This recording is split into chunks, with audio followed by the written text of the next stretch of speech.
And then the examples are given in the Bhagavatam in the 7th canto and 11th canto. There's two, maybe a similar or same example.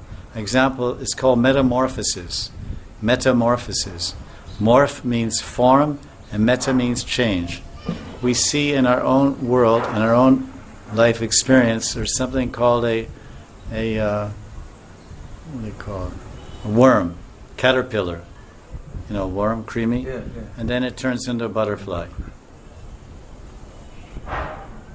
By some natural process of genetics, but it's clear that that same jiva, one jiva, there's one jiva, he changes his body to another in one lifetime.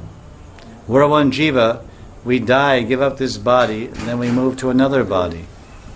That's in 2 lifetimes. But we see something called tadpole. Yes. Tadpole is like a little fish. Yeah. Then that tadpole becomes A frog. a frog, mendak. So this is most extraordinary, Right. most extraordinary thing. It's called metamorphosis. So these analogies are given on this practice of regular smaran. Because now I'm looking for this and I'm seeing more and more verses. As we say, practice makes perfect. If you don't practice, how can you ever attain something?